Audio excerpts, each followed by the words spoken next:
लोकेन्द्र भाइ ल बधाई छ, पास हुनुभयो होइन? तपाईँ कति दिनमा पास गर्नुभयो? मैले 6 दिनमा पास गरेँ। 6 दिनमा। गाइज उहाँ चाहिँ 6 दिनमा पास गरिसक्नु भएको छ र कति दिनमा पास गर्नुभयो? कतिचोटि सिक्नु दिनमा तपाईँ? दिनमा 2 चोटि 3 चोटि कहिले 4 चोटि सिक्यो। दिनमा 2 चोटि 3 चोटि सिक्नुभयो। 6 दिनमा पास गर्नुभयो।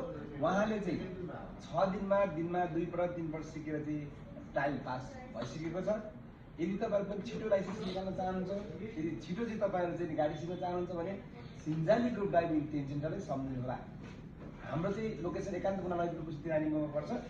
अनि म चाहिँ के मानेमा खुसी छ भन्दाखेरि नि नेपालको कुना कुनाबाट जिल्लाबाट चाहिँ हामीलाई चाहिँ नि सम्झेर आउनु भएको छ। रुकुम, रोल्पा होइन, यता चाहिँ स्याङ्जा, झापा धेरै जिल्लाहरू मैले गरेको लगभग 20-25 जिल्लाका साथीहरू आइसक्नु भएको छ। तपाईँलाई धेरै माया गरेर चाहिँ सिन्जाली ग्रुप ड्राइभिङ टेन्सनलाई सम्झेर आउनु भएको छ। तपाईँलाई धेरै धेरै धन्यवाद दिन चाहन्छु। तपाईँको साथीहरूले के भन्न चाहन्छु? म भन्न चाहन्छु कि यो सिन्जाली ग्रुप ड्राइभिङ सेन्टर चाहिँ एकदम ठिकै छ। गुरुहरू पनि यहाँको ठिक हुनुहुन्छ।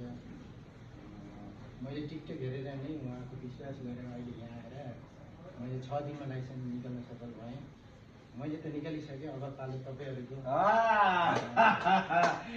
तपाईँले त निकाल्न सक्नुभयो, उसको पालो रे? अब पालो तपाईँहरूको। यो उहाँको भनाइ हो मेरो त। अनि यहाँ होस्टेल फ्री छ, खानाको 120 मात्र हो। तपाईँहरू पनि आएर एकचोटि भिजिट गरिदिनु होला यो सिन्जाली ग्रुप ड्राइभिङ सेन्टरमा। यही भन्न चाहन्छु। धन्यवाद। ल, उहाँले भने जस्तै यदि तपाईँ छिटो लाइसेन्स निकाल्न चाहनुहुन्छ, राम्रो ड्राइभिङ ट्रेनिङ सेन्टरको चाहिँ खोजीमा हुनुहुन्छ भने Sinjali group driving training centre तपाईँको लागि चाहिँ योग्य, भरपर्दो र विश्वासिलो ड्राइभिङ सेन्टर हुनसक्छ। हाम्रो लोकेसन चाहिँ एकान्त कुनाबारी रानीमा पर्छ भने तपाईँले टिकटकको एड्रेसमा क्लिक गरेर चाहिँ तपाईँले एड्रेस चाहिँ हेर्न सक्नुहुनेछ र ठाउँमा आइपुग्न सक्नुहुनेछ। तपाईँ टाढाबाट आउँदै हुन्छ, होस्टेलको व्यवस्था छ। हस् त, धन्यवाद।